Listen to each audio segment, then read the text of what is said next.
What are the benefits of hiring a property manager for your properties?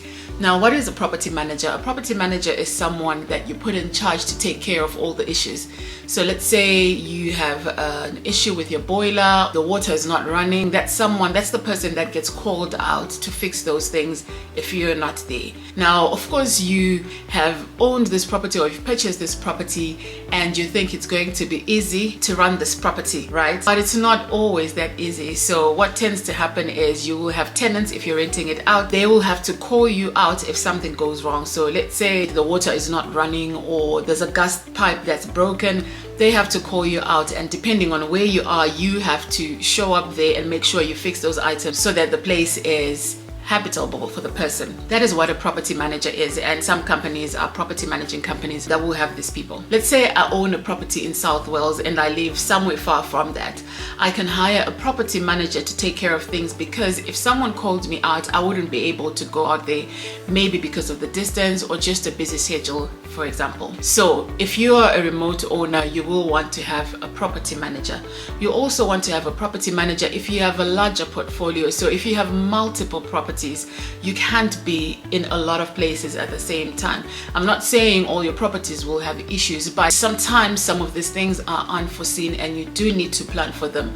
You do have to have someone who is ready to be there when the tenant needs them, because once you start to have tenant complaints, that's just going to affect your occupancy rates and your profits, which is why we are in business. Now, it typically costs about anything from 8% to 12% of the rental for managing the property. It can be less, it can be more, depending on location, but that's the usual bracket that you'll find. Now, this is advantageous if you own multiple properties, but if you own a lot, maybe not something you want to do. You can just find someone initially who will have the tenant finding service, and then once you have the tenant in, you can self-manage. So you can have a hybrid of this, self-manage, and then as you start to scale, you find a property manager.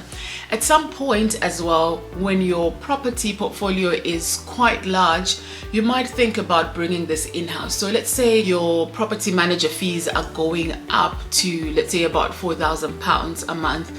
It is probably better to get someone in-house who's a dedicated property manager and they can manage all your portfolios. And it might turn out cheaper anyway if you start to scale bigger and bigger, because then you have someone that's in-house to do this.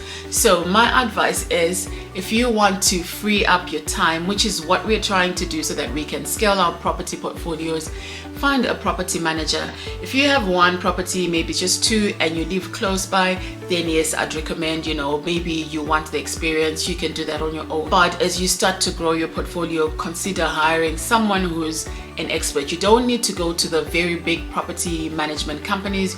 You can just find a local person who can be able to attend to most of the basic issues that tenants find. And then as you start to scale even bigger, then you can bring it in-house. That's my advice. So I would recommend one. I would have one if I owned a property, but what's something for you to think about.